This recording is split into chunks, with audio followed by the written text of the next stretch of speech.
Yeah. From US to Canada, Germany, Japan, there is less complaining, and in Singapore and Ireland, millions of people from all over the globe just call this fever for complaint-free-world.org.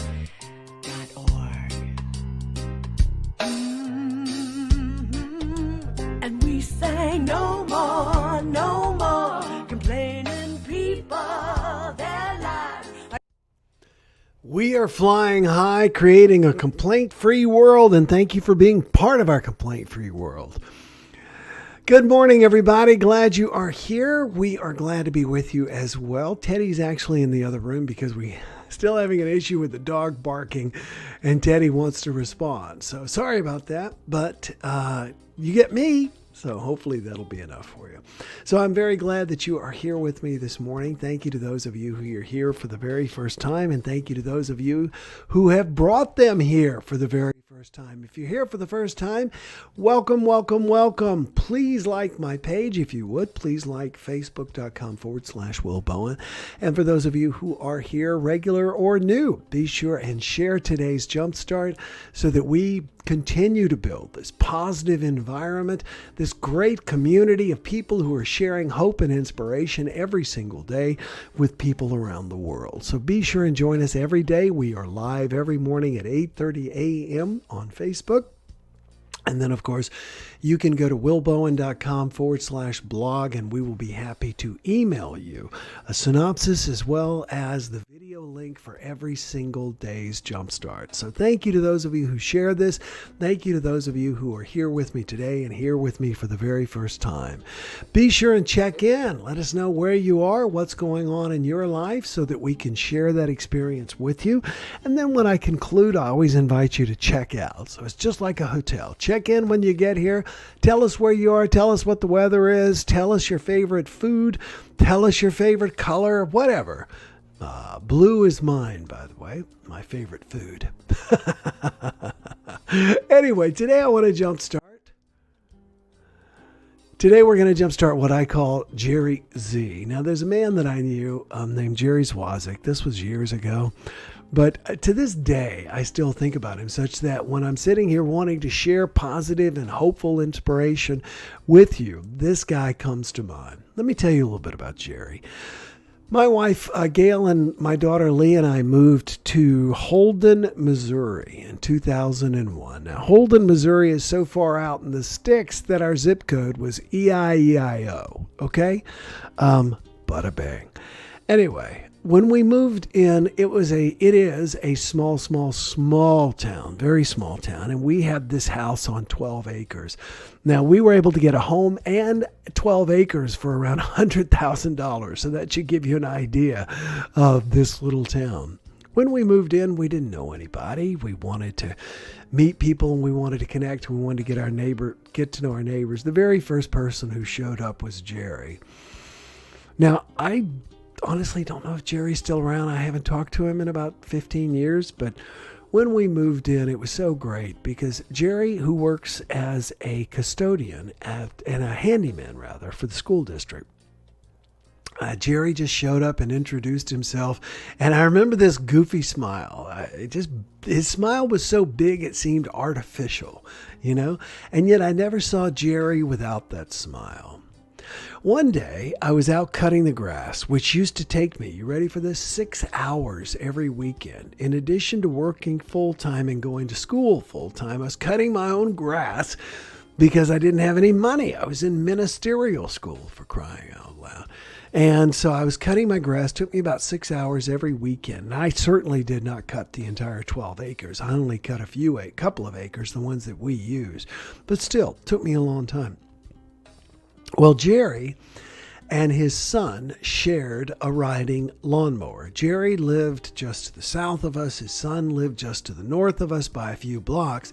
So every weekend, you would see Jerry and or his son going one direction or the other with the mower, either Jerry taking the mower back to his sons or having walked over to his sons and gotten the mower, brought it over and cut his own grass. Well, one day I was cutting the grass and I was in this big square patch out south of my office, and as you do with grass, when you're cutting grass on a mower, you go in a, like this. You can either go back and forth, or you can go, I like to go in a box and then come in so the box gets a little smaller, and the box gets a little smaller, and the box gets a little smaller until you just finally go zip, zip, and that space is done, right?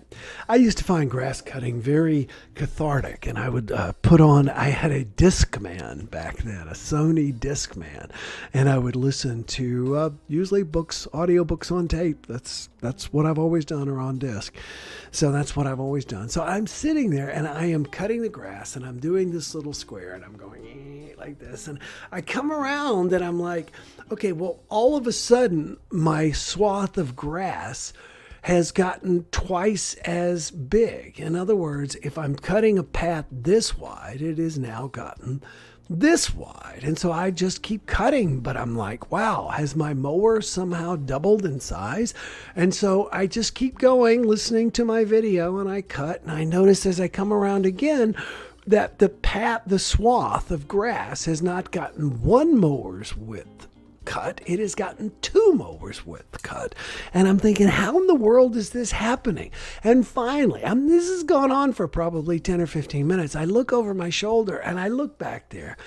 Jerry was in the process of taking his lawnmower over to his son's house. And as he did, he saw me cutting the corner there, which he was going to have to turn on the street, but I was cutting the grass on the corner.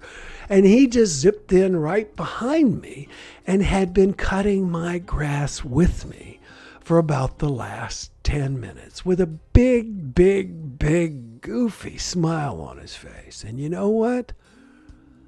That was Jerry. That was Jerry. Now, if I was taking my mower to my son's house or something like that, and I saw my neighbor cutting their grass, I might have waved. It never would have occurred to me to pull in behind them and help them cut their grass. But that's Jerry. I want to invite you to jumpstart your inner Jerry. Jerry spent his life just giving himself away as a gift to other people. And I think that's what explains the big goofy grin that was always on Jerry's face. Like I said, money was really tight when I was in ministerial school.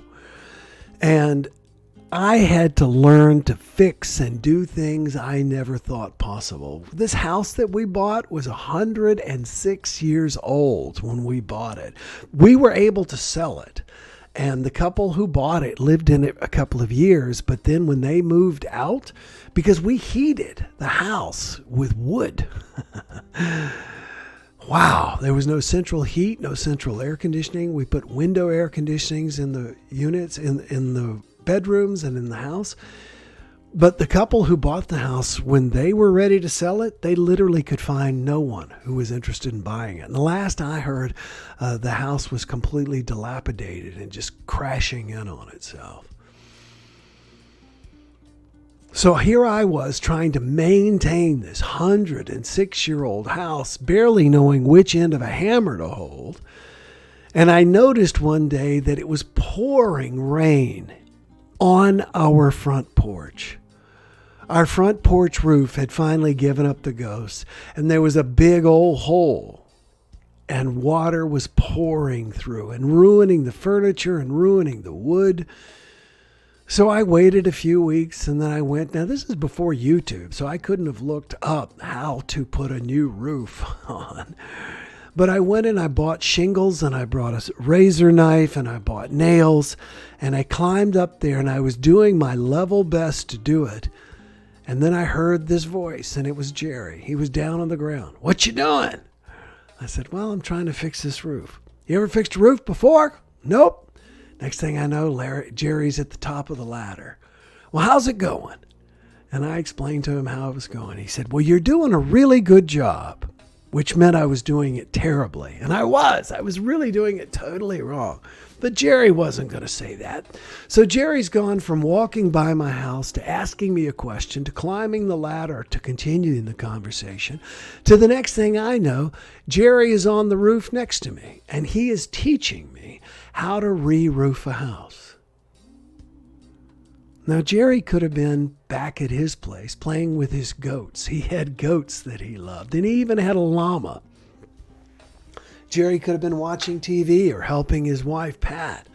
Or he could have been doing one of lots and lots of things. But Jerry had climbed up on my roof to help me figure out how to fix my roof. And sure enough, there comes his son in a truck driving by.